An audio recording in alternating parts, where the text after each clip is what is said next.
On this episode of the After the Timeout podcast, in partnership with the IBCA, we sit down with Dr. Marques Stevenson, head football coach and counselor at Leo Catholic High School. We talk to Coach Stevenson about his time in the Navy, coaching football, his mental health background, and his doctorate in sports psychology. As always, thank you for listening to the After the Timeout podcast.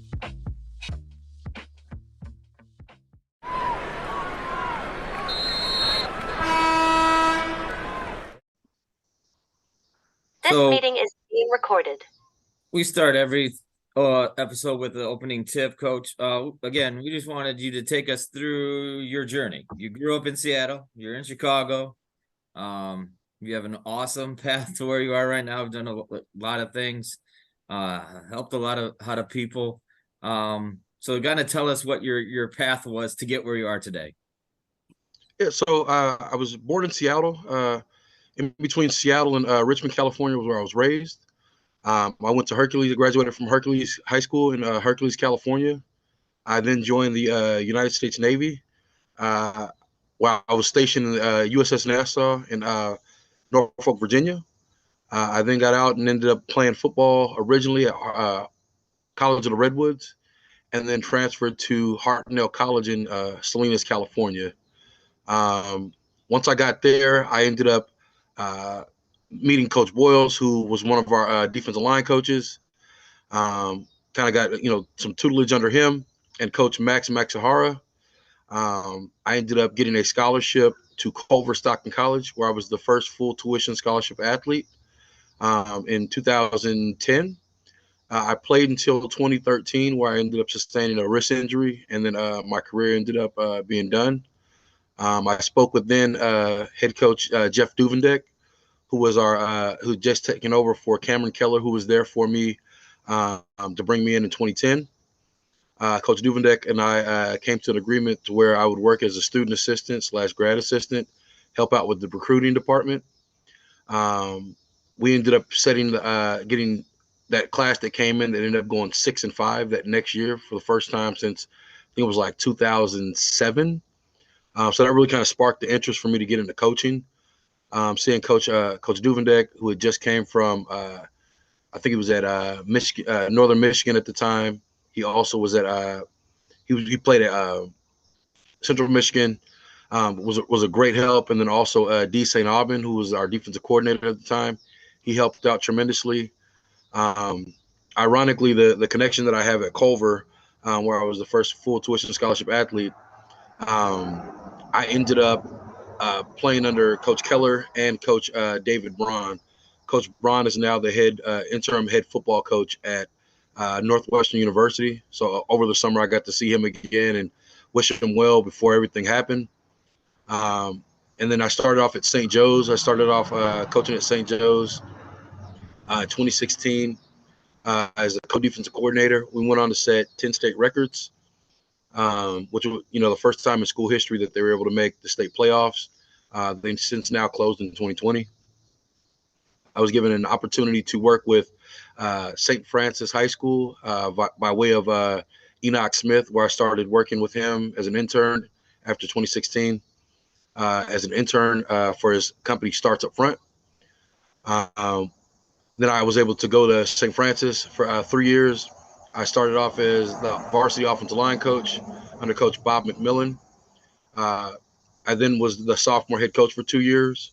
I went 8-1 and 5-4, won the conference championship the first year and got a share of it the second year. I then stepped away for a little bit to go back into the clinical field, where I worked with an inpatient treatment facility. Then COVID hit and kind of focused up a little bit on what I needed to take care of as far as my family. So I stepped away from the game for a little bit and then came back. I had an interview with Adam Nissen. I said, I was interested in, coaching again.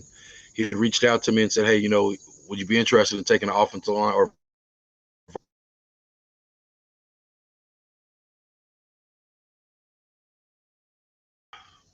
...3 weeks into the summer ball,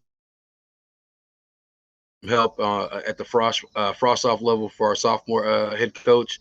Would you mind stepping down as the varsity defensive line coach and taking over my 2024 class.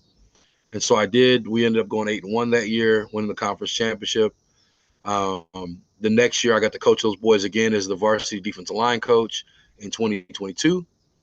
And then at the end of that season, I spoke with Coach Linty, Coach Frank Linty, and Coach Adam Nissen about some ideas that I had of becoming a varsity head football coach.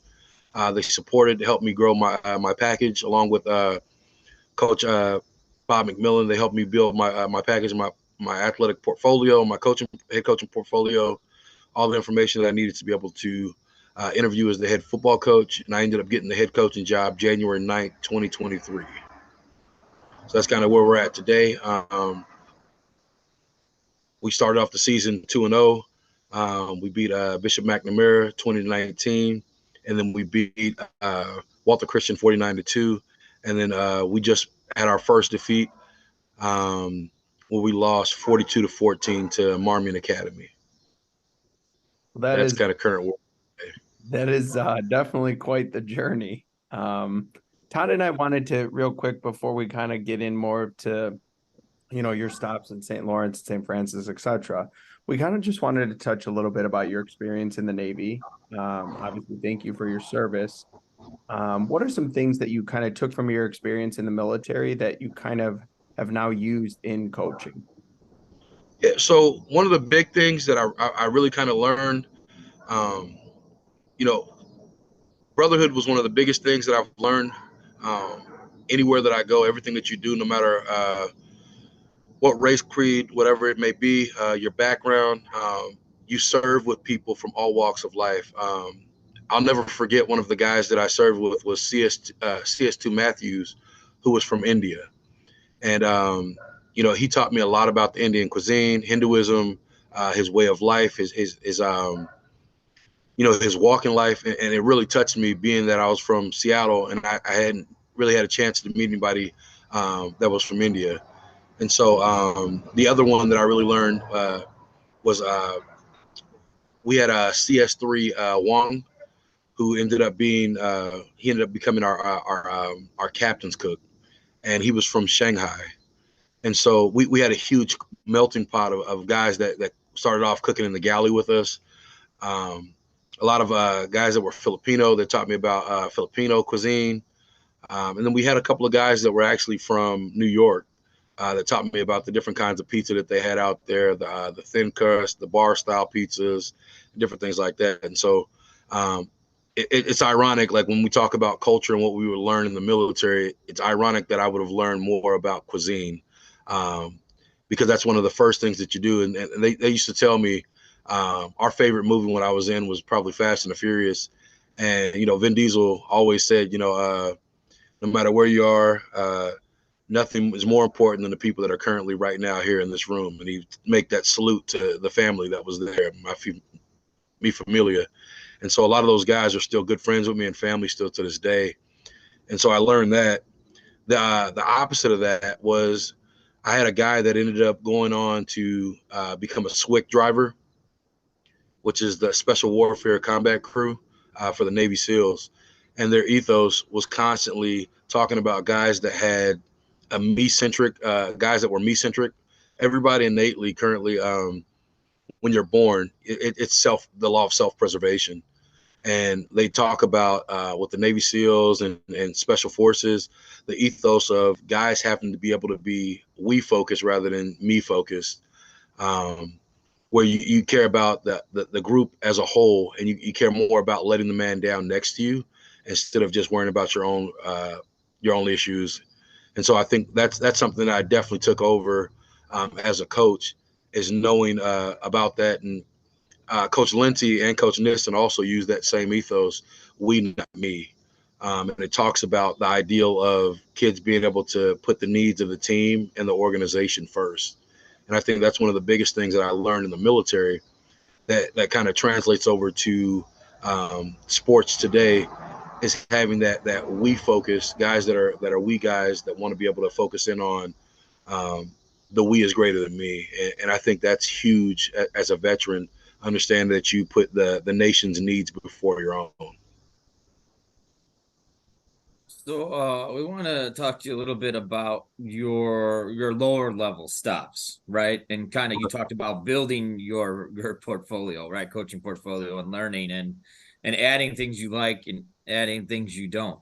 I've always looked at it like, those lower levels are like yeah, you're winning, but you can maybe try something on your own that you may not be able to get away at the varsity level, right? You can say, hey, is this going to work? So what are some of the things that, you tried and learned to prepare yourself to be a head coach eventually? Yeah, so I think it's super important to note that in order to be able to lead, you have to know how to follow. And I think that that's an art that has to be perfected when you're a lower level coach. Going out and getting additional roles, taking on things to help out with the varsity, to be able to groom yourself, to be able to be in a position to be able to understand the complexity of the varsity game. I think my preparation for the games have been very similar from my lower level coaching jobs to where I'm at now as a varsity coach. Film, your tendency reports, breaking down huddle, getting the different huddle reports, doing scouting reports, scripting out your practices weekly and daily. I think those have been something that I really, really liked. One of the biggest things that I did differently at the sophomore level than I did at the varsity from when I first started coaching varsity is that I invested in purchasing that first down playbook. So everything that I've ever gone over since 2018, I still have record because that's mine. So no matter what school you go to, you build plays that you like, concepts that you think that may be good, blocking schemes, and you keep that all throughout your coaching career. I paid the $200 a year, and I literally have everything that I've done since 2018. So I can just click back and look at some of the folders that I created, some of the plays that I have, and I can revisit those. I'll never forget the 2018. We were playing against Burlington Central, and they had some stuff where they were jumping over. And they were able to confuse us a little bit on defense, and it looked like a guy that was going from tackle to tight end and tackle to tight end. And he was wearing number 35, and it was an over front. And they did it towards their sideline so that we couldn't pick up on it. And so they jumped up 14-0. And I'm like, we're at that point, we hadn't given up anything before that. In the prior game, we had some shutout before. And so I'm just like, there's some defensive communication that we're lacking. Well, come to find out, the kids communicated what happened, and we fixed it. And we came back and beat them, I think, 19 to 14. But the ironic thing, when we came back, we missed a field goal, and we had just put a play in. We called it Helen of Troy, and basically we had a fullback that we hid between the left guard and center, and you break the huddle and you sprint straight to the ball, and everybody else blocks to the left. He waits 1,001. He leaks out to the backfield to the right, and everybody missed him, and we hit him on the back pylon to go ahead. And I mean that was really good for us. That they're able to help us to go from 19 or from 18 to 20. So we had missed some extra points prior to. So we really want to go into a little bit with you about coaching at Leo. Leo is a very special place. For those that don't know much about Leo, it's only about 100 students, all boys.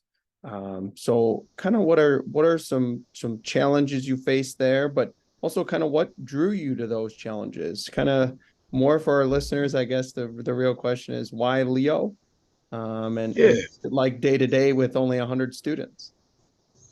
Well, so the numbers are actually around 240 now. We've had the biggest class in the last 20 plus years recently.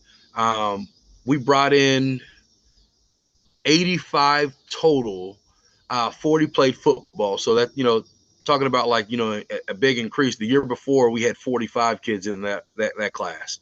So we jumped up 40 in enrollment. We had to add 2 or 3 additional teachers. This is the biggest class they've had in 20 plus years. The thing that drew me to Leo was the brotherhood, the camaraderie, the sense of belonging. As I got done with my interview, I was walking down where our attendance office, our attendance at the main desk is, And above that desk, there are pictures that are up there right now from my previous coaching stops at St. Joseph and St. Lawrence. And one of the coaches that's in that picture is actually one of the guys that was playing at that time during the 2016 season, Mike Highland. And so he was up there along with the only video or only pictures that we have from that 2016 season from St. Joe's, action shots that they had from Leo. And so that was just kind of like a confirmation that I was in the right spot. Then on top of that, I found out and did some research, and I realized that there was a great opportunity to be able to be there as one of the first veteran head football coaches that served in the military as well. Just outside of there, there's a huge veteran war memorial. And it really spoke to me in that aspect of, the brotherhood, the legacy, the history, and to be able to be a part of something. There's no other school that I would say that could give me that opportunity. And so I look at that as, just because we may be small in number, we're mighty with the people that we have standing behind us. And I tell people all the time, I myself am I'm a fly on the wall in that aspect. And just to be a fly on the wall in some of the greatness of the hallways and people that have walked through there. You're talking about 1944, where they won the high school national championship. They had the largest crowd in Illinois State history for 2 years in a row for the Prep Bowl. This is the Leo that has been, from a historical standpoint, everyone knows about. And to see the veterans and all the NFL players, the college football players, I don't think that there's one program outside of Leo that's put more guys at Notre Dame, Purdue, Oklahoma, like some big time schools that guys are going in the 40s, 50s, 60s, even the 70s and 80s. Talk about Corey Rogers that went on to Purdue, who was a high school All-American that was just phenomenal. His jersey is hung up for our current season.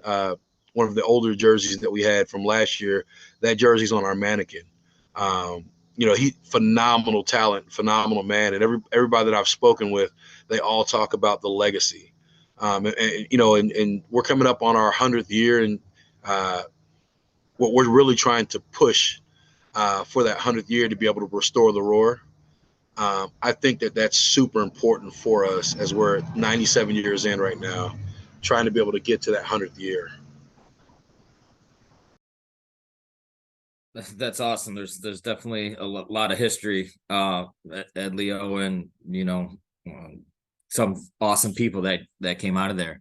I want to talk to you a little bit about maybe your favorite side of the ball. You've done offense, you've done defense, but everybody leans one way, right? You're more an offensive guy, more of a defensive guy. So first of all, which one are you? More of an offensive or defensive guy? So ironically, I am. I really love defense. I love the complexity of trying to break down and stop offenses. I love looking at the film. I look at the tendencies. I like the tendency reports, figuring out what guys do on the minus 20 left hash, and it's, first and 10. What is their tendencies? I like that from a defensive standpoint, but I think that that's what makes me a good offensive coach, is that I understand how defensive coordinators work. I think that that's something that's super big for me, being able to see some of that stuff and being able to use that to self-scout myself. So every 2 weeks I self-scout and I look at what are my own tendencies. So I switch back over to the defensive coordinator side to be able to see what my tendencies are, what I like to call based off of down and distance, where I'm at, field position. And so I really like that. But I love offensive line. There's no greater position in football than the O-line. It all does starts up front with the offensive line, the big boys. I think that a lot of people don't know enough about what they're trying to do on the offensive standpoint. Everybody says, hey, go out and block somebody, not realizing that, hey, listen, it's a lot more complex than just going out there and laying a hat on somebody. It's super complex in that aspect of learning the fronts, the coverages, understanding the type of runs that you should be going based off of what you're seeing in the option game, making the counts, knowing, splitting from the center, the midline, understanding there may be 4.5 guys to one side and 3.5 to the other. You want to run to where you have a numbers advantage. So I think all of that really helps out tremendously from an offensive standpoint. But if you don't understand it from a defensive standpoint, it's super hard to be able to get. So before we kind of flip topics here to our second half, we call this halftime adjustment. So you just kind of talked about it, and you talked about it a little bit throughout the episode here. But when you start, you get that first video, right? You're done playing Saturday, Friday, whatever day you play. We're moving on to our next opponent on Saturday night, Sunday, whatever it may be. What is the process for you to start breaking down that team? Like, what is the first thing you're looking at? All right, I'm looking, like you said, tendencies, or maybe I'm looking at personnel or whatever it may be. How do you go about that process of breaking down that team to now give that plan to your team? Okay. So the first thing that I want to do is I want to look at the film. I want to see what they do. I want to see what kind of fronts they have. I want to see if they're a team that blitzes. I want to see, is it hard to run on the edge? Is it easier to run in between the tackles? What do they do that we do very well? And then I want to look at what do they do as well to see what are they weak at, and then I want to exploit those weaknesses. So then I look at that from a standpoint and look back and say, all right, now this is what I think that we can attack. So I go through the film and I probably watch it 2 or 3 different times. I'll just do ODK. I'll slick their defense, and then I'll see exactly what they do. Run through the film the first time and just kind of watch it and mark off key players, guys that gave teams a fit. I look at guys that are undisciplined if they're coming up the field. Looking at their technique or lack thereof, and then I try to find a way to be able to cater to our strengths in that aspect. I then look at it the second time over, and I look at the coverages. Where do they like to go with motion? Do they not go with motion? Are they a balanced team? Do they have to motion? If we go from trips back to spread and it's a balanced front, do they bring the safety down? Or how do they adjust based off of their safeties? And then the third time I look at more scheme and personnel and trying to figure out, like, how can we beat this person? How can we draw this person off? Can we utilize our best guys on this guy? And so we'll try to create constant mismatches and put guys in conflict. And then I think the next thing that I do is I start breaking it down. I formulate that into a plan. I get our scouting report out to our kids. I try to get it out Monday morning as soon as they get to school. It's in our Huddle app. It just tells them, what our tendencies are, who we're going against, height, weight, different guys that they need to look at, and then what they need to look at as far as when they're watching film, look at their own tendencies, and then come up with a tendency report for me. So as we get into the second half, each episode, the second half of the show, we kind of microscope in on a topic with our guests. And for you, obviously, you have a very unique background. For those of you that don't know, listeners, Coach does have his doctorate and does have a long, extensive experience in mental health. And as somebody myself that has a master's degree in social work, this is a very important topic to me in connection to coaching. So my first question is, you have a doctorate in mental health and sports and a master's in clinical mental health and counseling. So what are some of the most important or large things you've taken from those degrees and applied into the field? Well, I think as coaches, we're all important in that aspect that we spend more time with these boys than anybody in their family or their life. And so I think that that's something, especially during the season, you're literally spending Monday through Friday. You're probably out practicing 3 hours a day. So we're talking 15 hours, about an hour and a half of weightlifting 4 days a week. And then that's not including any time that you're doing classroom work or anything else. And so you're spending more time with these boys than anybody else in their life at times. And so to understand our own shortcomings, understand how we were able to get through some of the tough times in life, and then being able to replicate that at the level for them, I think is super important. So I think that, a lot of coaches were already unofficially, psychologists, sports psychologists, counselors, pastors, ministers, and we're giving back and pouring into these kids. So that's super important to note as well. But then for a deeper understanding, it's one of the things that I kind of, not that I'm conflicted with, but it's sometimes you see red flags that other people don't catch because you're clinical training. And I think that that's super important to understand as well. Yeah, so all coaches have that aspect of what they're able to kind of do as far as like counseling and sports psychology. A kid comes in, he gets hurt. There are things that we often are able to figure out before they even go to the trainer, diagnose, kind of figure out things. I say diagnose loosely because, if you're not a medical doctor, you don't want to be able to be out there, diagnosing guys. But we've seen enough that we kind of get like an inkling of what's going on. Sometimes we catch things before the athletic trainers or medical staff may catch. And I think that that's super important. Kids may end up having some issues where they're acting out in class. They may have had a death in the family or whatever it may be, and we're seeing it in their play. And I think it's super important for everyone to understand that we're dealing with kids. We're not putting, it's hard to put 30-year-old minds on 15-year-old bodies. And these kids are still kids at the end of the day. And often why I think that it's super important for coaches and for administrators to understand is that kids learn through their play. And so I worked with play therapy for a long time as well.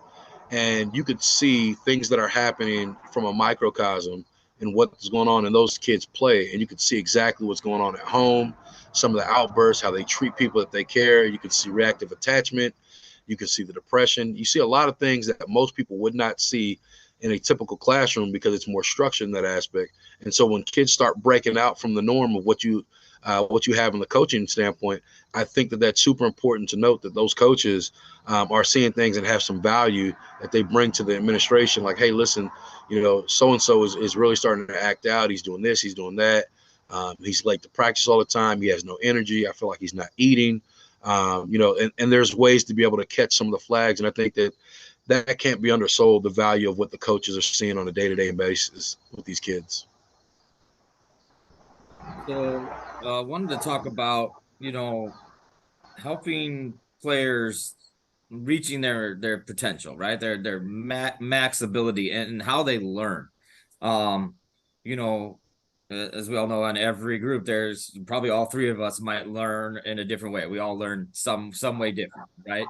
So when you're in a giant group setting, how are you helping your guys meet their needs of how they learn, right? Instead of just, okay, this person's visual and I do all visual. How are we balancing it out to kind of maximize their potential as a learner and help them be more successful in that way? So one is creating a standard, right? Coming up and creating a standard of what it is. I tell kids all the time, the plate for baseball, no matter if it's T-ball all the way up to the major leagues, is 17 inches diameter. And so the standard is the standard, first and foremost. The second is understanding that each one of those kids has a standard. And so of those standards, we have kids that auditory, some that are visual, and we have tactical learners. So I want to make sure that I have a presentation that has stuff that gives them from a visual standpoint what they need. I'm dictating back the notes that I have based upon that to be able to give them that auditory. And then I also have in the Google Classroom on Huddle, and I also hand out information so that everybody has all the different styles of learning. And I always tell kids that I have an open door policy. If there's something that you need, please let me know. If we have kids that have IEPs, we also have our administration gives that to the teachers. So we have the different ways to be able to look at diverse learners. I think that's super important to understand. And then also to learn the style of kid that you have currently for you. That's super important as well. So it's definitely super important to understand as a coach the different learning styles, the type of kids that you have. When I first started coaching, I actually used to give an assessment to kind of figure out what kind of learner you are. I would just do like a brief assessment to be able to see what kind of learning styles work best for you, and then to be able to see what your recall for memory is. I think that it's super important as well. This is one of the ethoses that I have that I picked up a long time ago as a coach, is that before they care to know how much you know, they need to know how much you care. And I think that that's super important as a coach coming into the game, and then even coming in to take over a program. It's not about how much we know. It's about how much we can show that we care. And I think that a lot of kids gravitate towards coaches that are transformational coaches instead of transactional coaches. So a really interesting topic is motivation, right? And we as coaches, we try to balance those extrinsic motivators and those intrinsic motivation development. So how can coaches better motivate their players to reach that potential while also ensuring a high level of accountability? And kind of where's that line between, yeah, we want to be external motivators, but we also want to develop their internal motivation. Well, so one is super important, right? To see that, there's an old quote that says, if I judge a fish's ability to be able to climb a tree, I failed them, so to speak. And so there are some kids that are fish. There's some kids that are giraffes, and just talent wise. And I think that it's best to be able to put them in an arena where they can win. And so I'm not going to ask a fish to go climb a tree. You know what I mean? And so being able to see the type of athlete that you have, maybe he's a kid that when I first started coaching at the youth level, we had a kid that could not sustain blocks, right, by himself. And so we put him at center. And we realized that he couldn't catch, and he was a fast kid, and he was super cerebral as far as how he looked at defenses, how he could understand the play. So he knew the plays, he just didn't have the talent. And so we put him at center, and he was able to communicate with all the other kids at a better level than the other kid that we had at center. And all I had to do was teach him to play catch with the quarterback and say, hey, listen, all I want you to do is relax, push the ball down the field, and kind of do what you need to do. And I, gave him some responsibility. And I think that was super important for him, development as a young man. I think now that was 2017, 2018. So he's a senior in high school now, and he's got several Division I opportunities and every Ivy League opportunity right now. And so that's super important to kind of try to figure out what works best for those kids. I think that as a coach, sometimes we want our scheme. We come in and say, hey, listen, we're going to run spread because that's what I'm known for. Well, if you go out there and you have kids that cannot run the spread, or you don't have a quarterback that can throw the ball, you have to be able to be movable. You have to be able to adapt to what you have on your roster. And, I think that's super important as well to understand that, as a coach, what makes us good coaches is our adaptability. And so I think that's something as well that you have to look at as well.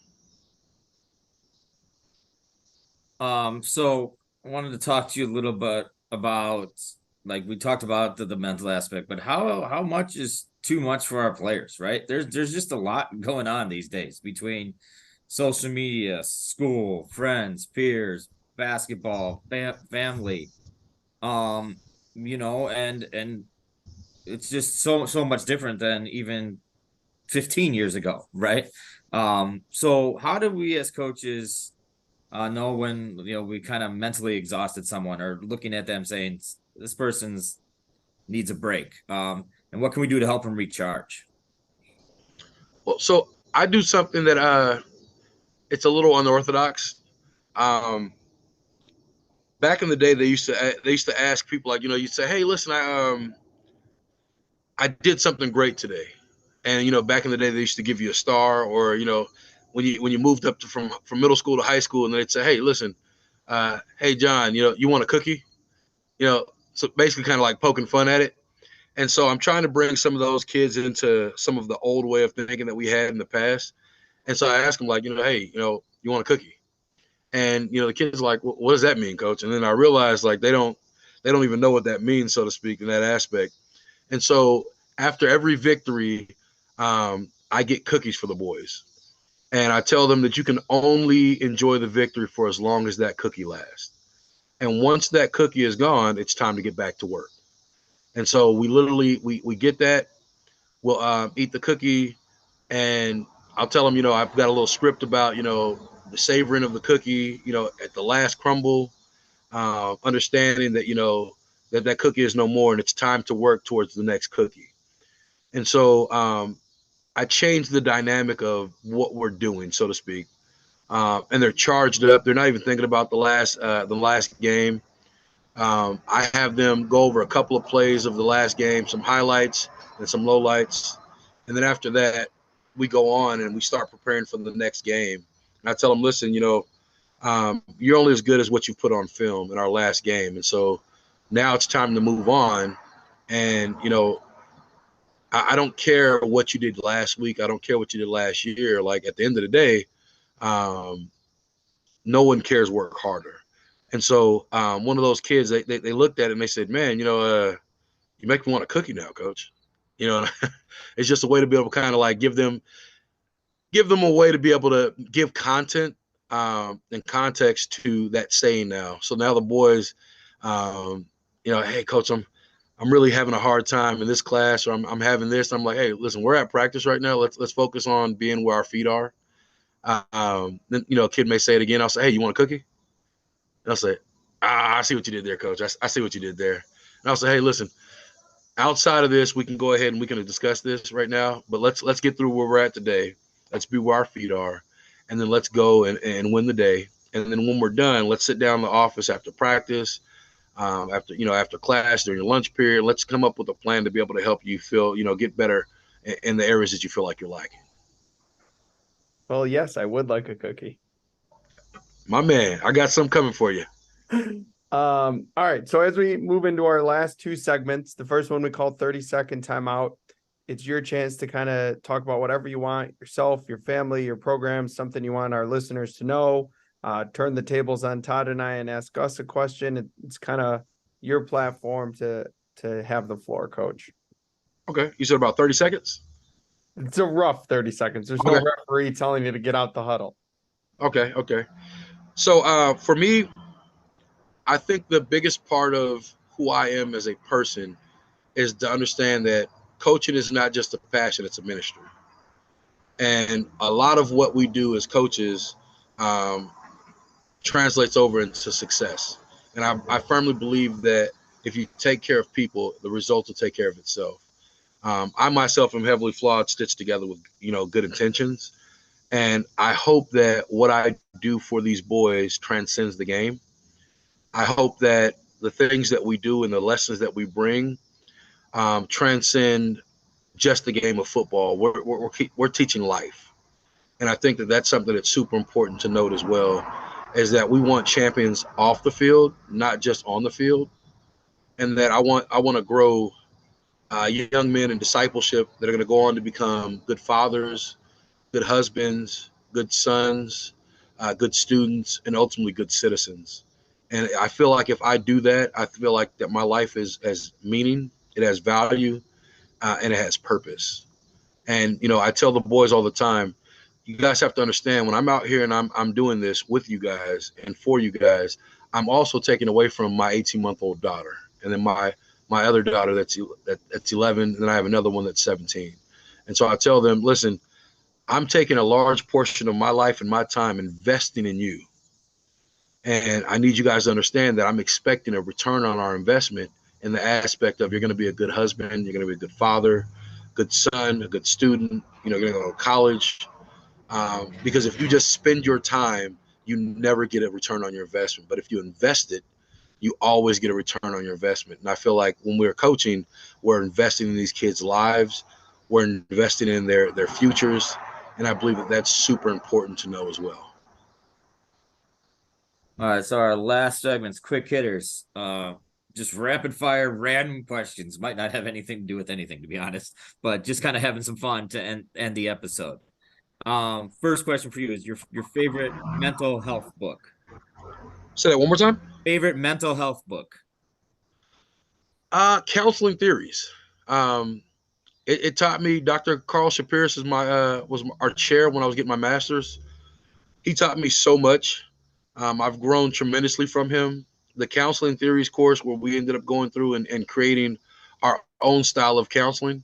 It was an eclectic model of counseling where I created one that said no glow, which was no one gets left out. So I came up with an eclectic model. Through that book, I created solution focus, cognitive behavioral therapy, and then existential therapy. And so it created an eclectic model for me through that class, and utilizing that book to be able to go through all the different theories and find one that worked for me. And I think that helped me become the best version of who I am today. Ultimately, yeah. Before I go on, I think that is something that's super important, is finding the theoretical base for what you want to do that fits yourself. All right, this is a very important one. Pineapple on pizza, yes or no? So ironically, I had some Hawaiian guys that I know, some Samoans and Hawaiians, and they actually don't like pineapple on their pizza. So they like everybody says it's a pineapple or Hawaiian pizza, depending on what side of the country you're on.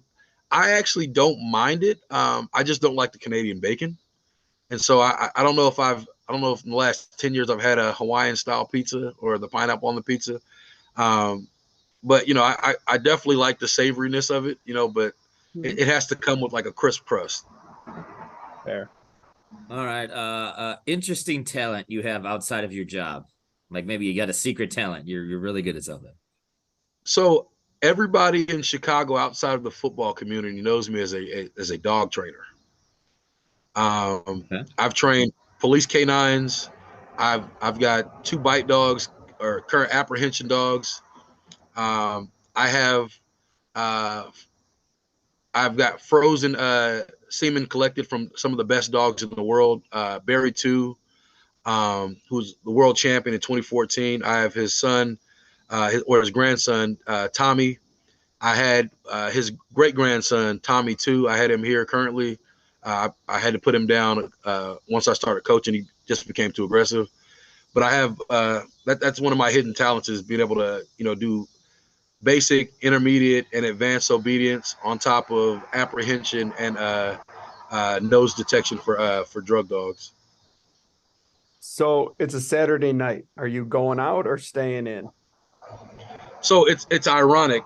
After a game, I actually don't go anywhere. I go in the office.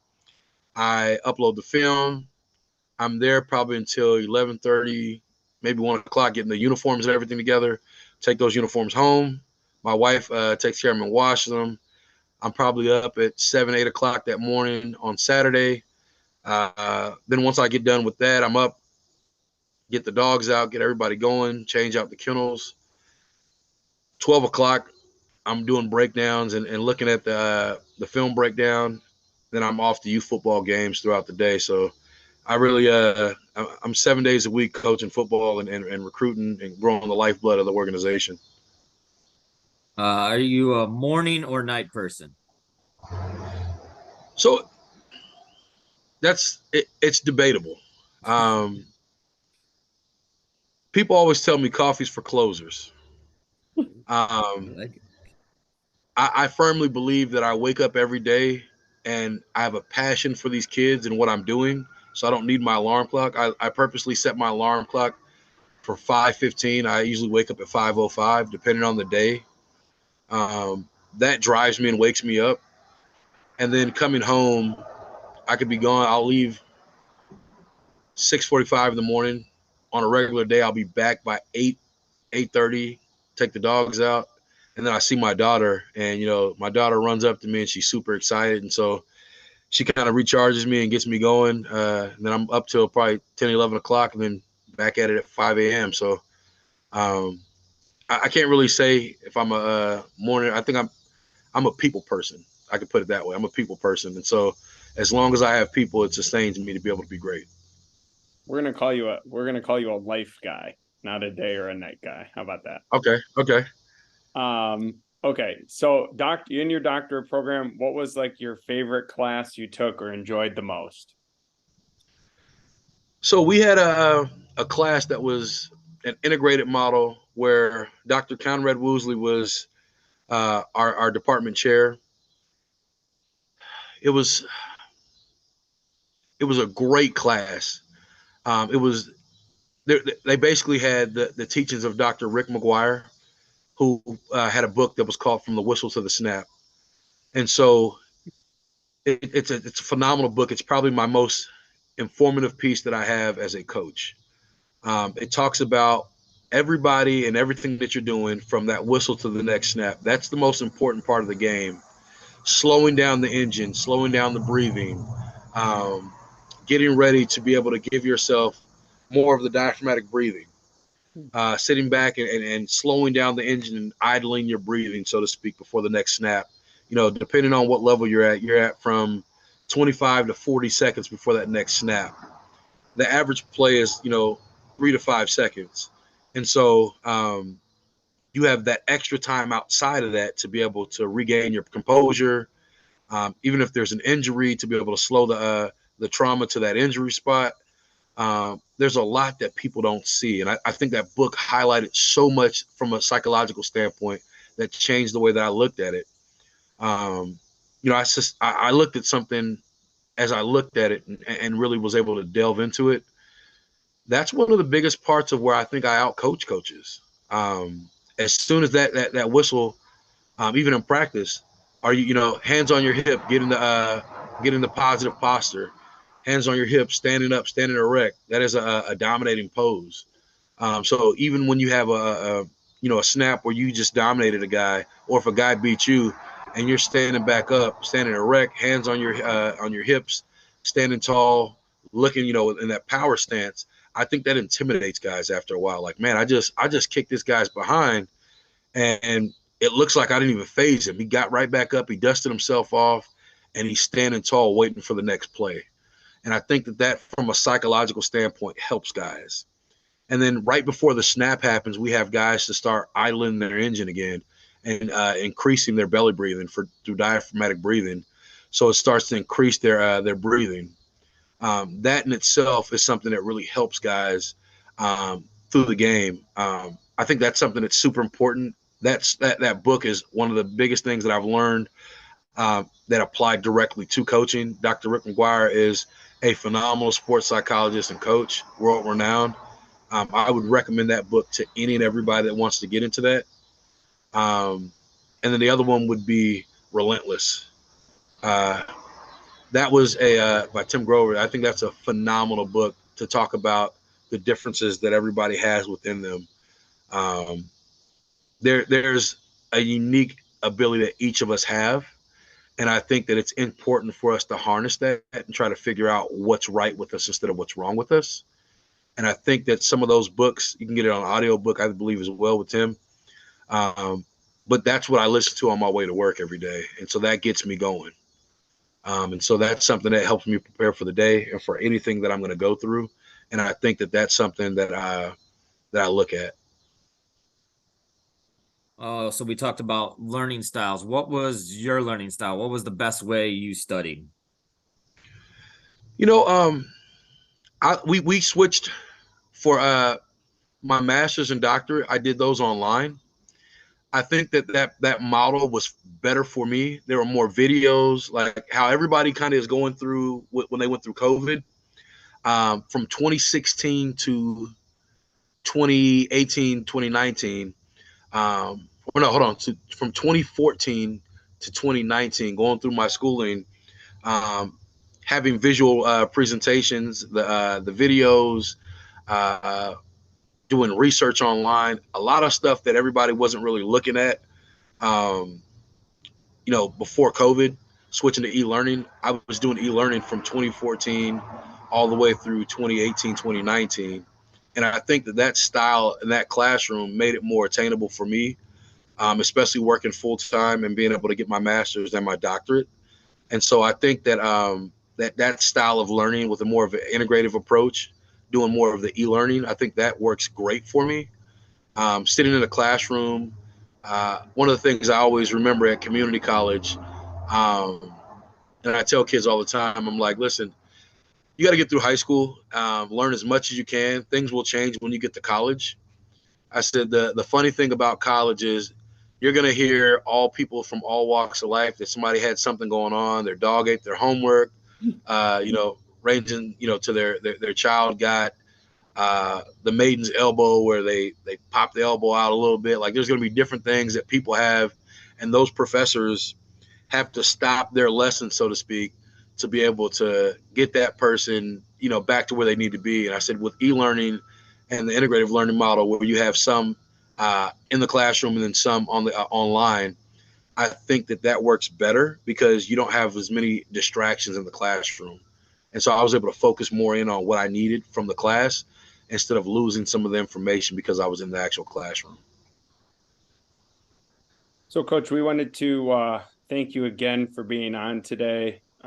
Your insights, I think, will be a unique perspective for our listeners. So thank you again for jumping on with us today and sharing your story.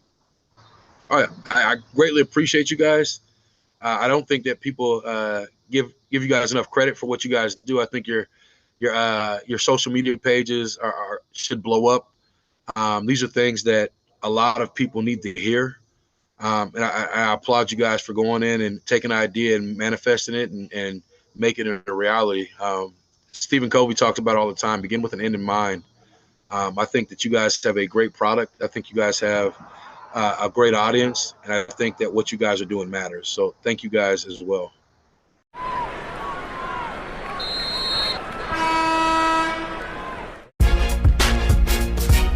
Thank you for listening to another episode of the After the Timeout podcast in concert with the Illinois Basketball Coaches Association. Please remember to give us a 5-star rating wherever you may listen. For more show content and upcoming episodes, follow us on Twitter at After the Timeout and subscribe to our podcast for upcoming episodes. Thank you for listening.